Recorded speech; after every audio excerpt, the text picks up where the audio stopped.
Hello and welcome everybody to this Facebook Live. We are doing an exciting all-star post-sport profile with Renee, with Renee Metivier. Is that right? Yes, it was. Sort of? You did the Perrier. I like mnemonic devices. It really helps. And remember I told you that I used to say that my name was Renee with a J for people, and here's Renee. Here's the real Renee. And Without I'm with the J. So anyway, we're going to be talking, this is a little bit different tonight. We're going to be talking about Renee, who is planning ahead for retirement, which I don't think many do very often, and I know I didn't want to hear or think about it. So I want to talk a little bit about that. It's a little unique tonight. And in our time together, we are going to discuss the planning ahead post-retirement. But hey, if we've never met, I am Renee, founder of Transition What Now, where I help others thrive in life's transitions. I am an author, an entrepreneur, a wife, a homeschooling mother of 5, and I've done over 2,000 live broadcasts. So this is just another exciting way to share this stuff with you. Okay, I want to start with homework from last week. Again, on these lives where I do all-star post-sport profiles, it's more about you're learning from her, so you're going to gather something from her where you want to take something you learn and bring it into your week. So that's just checking in with you from Mohini from last week. Did you learn something from the video, even if you watched the repost or YouTube? Did you learn something from the video that you can take with you into your week? So that's just kind of what I wanted to check in on with you. And we'll do the same for this week.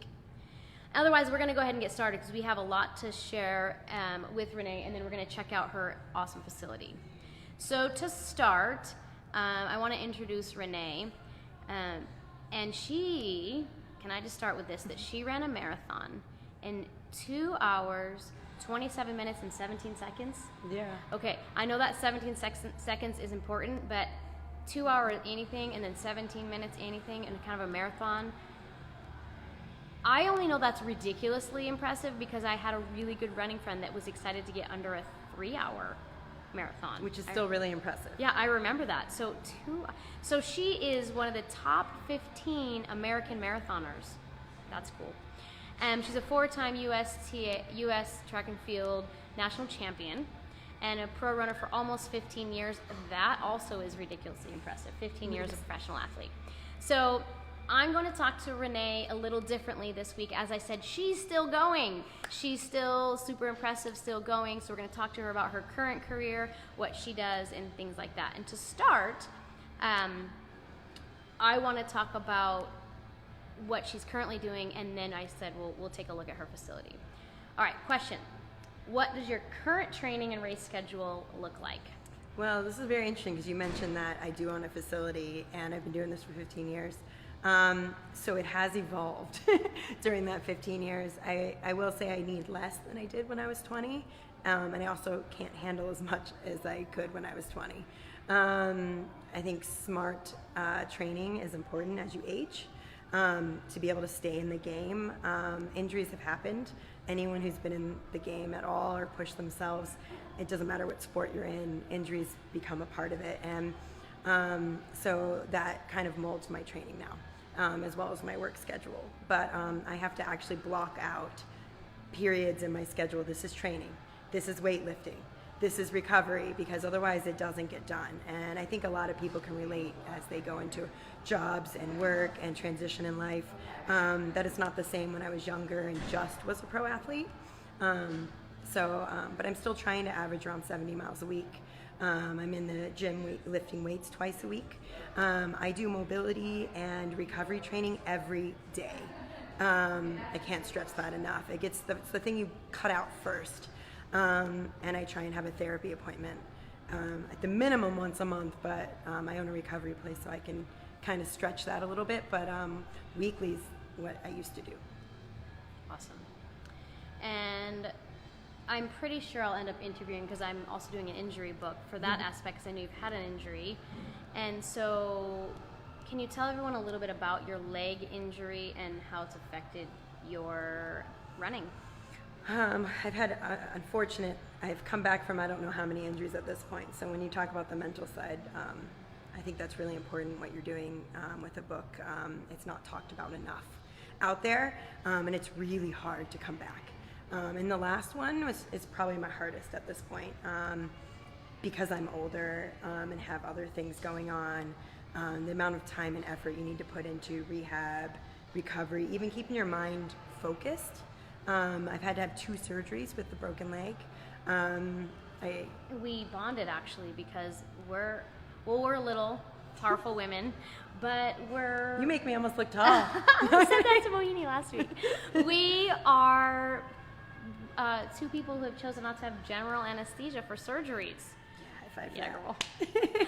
So yeah, she had some major surgery without anesthesia. Well, with local, no general. Yeah, no general, but local. So I did have, it wasn't complete, everything feeling, but I did feel it a little bit. I just had lidocaine.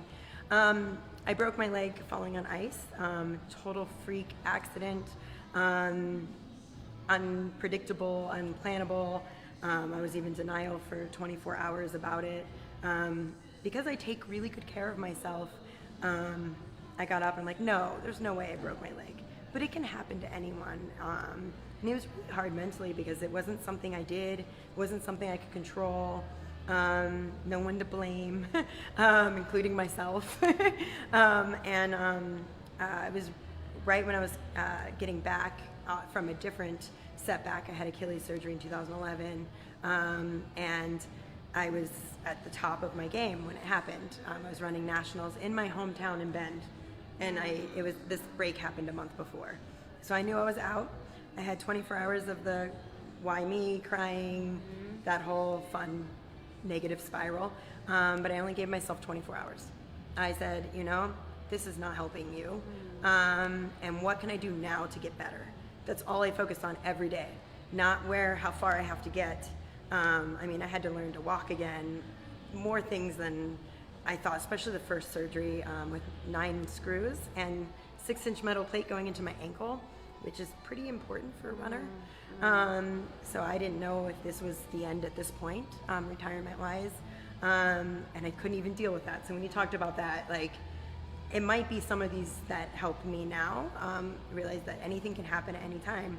But I got back from it. I think I was a monk for about 3 months. I lived here. I have a pretty cool facility, and we have a lot of amazing therapists here, from acupuncture, massage, PT, chiro, and I saw them all. And I lived in rehab, cross-training, strengthening, even on the ground, working on my core or whatever I could do to make myself better, even if it didn't seem transferable at the time. It kept my mind positive during it. But I think, so I came back and raced 5 months later, which is the fastest I've ever raced from a surgery. I was not 100%, but I went into it, I was 100% healthy, not 100% fit. Let me rephrase. Fit, but not my sport, 100% fit. But I'd worked so hard to get on that starting line that I was doing this, I was just like, what am I doing here? I'm not ready. And then the meet director goes, and he goes, it'd be really amazing if you won for your first race back. And I was like, I don't need this right now. I'm just hoping I don't embarrass myself. I'm just really excited I'm gonna complete this 10K decently. And I think just being so excited to be there and being 100% healthy, even if I wasn't 100% fit, I ended up second, and I went for it, and I did die a little bit, but I hung on. That's awesome. I could barely walk afterwards, not from injury, but from overall body being done. 10K, yeah. And my next races weren't as exciting. I think the emotional release of needing to be on that start line. So that's what I was going to ask, is how do you know that you're not yet ready to retire? Ooh, that's a big question. So I came back strong from that. I ended up racing in Poland, and I won the last national title. After all this, okay. Yeah, but then I had to go back in for surgery. That's and remove the metal. And you think that's an easy one, but whenever you're going in for multiple surgeries, scar tissue multiplies, and I think everyone telling me it's not as bad, I put that also in my head. But it's taken me, this is my longest to come back so far. And mentally, I think I put so much into that first comeback, which wasn't my first, but my this part. That was really hard for me. it taking so much longer. I'm like, maybe I'm not going to be the same runner again. Like maybe my ankle's never, because now I still don't have feeling on the top of my foot, and I'm over a year now past surgery. It still stiffens, and so. But what keeps me hopeful is I came back from that first one, and I did get back. And so I'm like, you know what? Sometimes our minds tell us we can't, and maybe we can. And so, I think that's it, is that you did win, you did have success after it, and so that is exactly what I was going to say, is so are there goals, like maybe you have these goals, I don't want to retire, I have goals I want to do before I retire. Is there anything like that? Yeah, so Shalane just retired. Oh. She's one of my compatriots. And I feel her. Like, we're the same age. She just had 2 surgeries. She needs to go in again for a knee. But she's done everything she's ever set out. She doesn't have another goal out there right now, which she's done everything. She's the GOAT. She's the greatest of all time. Like, I aspire to be even like her a little bit. And I feel like there's stuff I haven't done. And I think that makes it harder to let go, if that makes sense. It's very rare to leave a sport with nothing left. That's true. It's very rare. I mean, I would love that for you. Yeah. Yeah. But we'll see. I've also had to accept I might not be as speedy, but the cool thing with running is there's longer distances and roads and trails and track, and so I'm kind of exploring different avenues in my same sport as well. So one thing I wanted to ask is I feel like you retiring from sport is not what I normally see. Like, let's say a professional football player, baseball player, even a gymnast or a college athlete who's coming out of college and how do you feel like having this, like you are a business owner, like some people retire and then get a business, but you already have one. So how do you feel that having this facility will help your retirement? I think part of the reason of even opening it is I saw a need in the world for a recovery and rehab focused place because of my own struggles. But then on top of that, I can't run forever and make money at it. I want to run forever. Let's get that true. I do want to run forever. But I want to be 80 years old with leg warmers or whatever the fading style is at that point. Rainbow hair. Yeah, it's fine. it probably won't be in then. I don't know if it's in now, but I don't care. I still want to try and beat the 70-year-olds. Yeah. So, but it's not professional at that point. It's more for fun, for hobby, to continue. Like you love sports still and are still active, but so the transition would still transition. Just it wouldn't be quite as intense. But maybe I don't know. It's me. Yeah. But running is intense. a little different because there is I've been a little jealous of that. Like in your sport, like I can't just retire from gymnastics and go out to the pavement or the neighborhoods and flip around and compete in gymnastics. But I come watch. I did yesterday at the park. I was doing, it's not real gymnastics, it's just handstand stuff. So I just feel like that's pretty neat that you can at least. But is that hard, do you think? Because yes, you can run, but it's not at the level you're used to. You're not competing, you're not racing, you're not winning, you know what I mean? It's still different. Yeah, it's that's hard. Gotta be it hard is. For runners. It doesn't have as strict of a line unless you completely stop running. And I think that is hard because it's like you don't know when that time is always, unless you really can't run. It is hard. Like I know I'm like the reason I even got into trails for that.